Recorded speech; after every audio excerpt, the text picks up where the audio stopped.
கிணற்றில் விழுந்த வேனை மீட்பதற்காக 3 மணி நேரத்திற்கும் மேலாக மீட்பு பணி தொடர்கிறது. 2 தீயணைப்பு வாகனங்கள் மீட்பு பணியில் ஈடுபட்டிருக்கிறார்கள். 5 பேரை மீட்க தீவிரம் காட்டப்பட்டு வருகிறது. விவரங்களோடு எமது செய்தியாளர் தினகரன் இணைகிறார். தினகரன், இதுவரை மீட்கப்பட்டவர்கள் விவரங்கள் என்ன? மீட்கப்பட வேண்டியவர்களுடைய நிலை இப்ப எப்படி இருக்கும்? தூத்துக்குடி மாவட்டம் சாத்தான்குளம் அருகே உள்ள வெள்ளாளவிலன் விலை பகுதியில் நடைபெறும் அசன பண்டிகைக்காக தஞ்சாவூர் மற்றும் கோயம்புத்தூர் பகுதிகளைச் சேர்ந்த 8 பேர்கள் குடும்பத்தினரோடு ஒரே ஆம்னி வேனில் வந்துள்ளனர். இன்று மாலை 5 மணி அளவில் சாத்தான்குளம் அருகே உள்ள மீராங்குளம் பகுதியில் சாலை ஓரத்தில் உள்ள கிணறில் எதிர்பாராத விதமாக ஆம்னி வேன் பாய்ந்துள்ளது.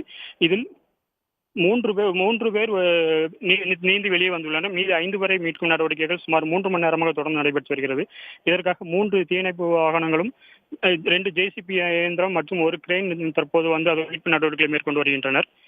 இதில் சுமார் 3 மணி நேரம் நீருக்குள் மூழ்கி இருப்பதால் அந்த கிணற்றுக்குள் இருந்த 5 பேர் உயிரிழந்திருக்கலாம். 1 வயது குழந்தை உட்பட 5 பேர் உயிரிழந்திருக்கலாம் எனவும் கருதப்படுகிறது.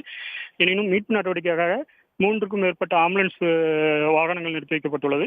மீட்பு நடவடிக்கைகளை கோட்டாட்சியர் சுகுமார் தலைமையிலான வருவாய்த்துறையினரும் பார்வையிட்டு மீட்பு நடவடிக்கைகளை தீவிரப்படுத்தி வருகின்றனர். விவரங்களுக்கு நன்றி தினகரன்.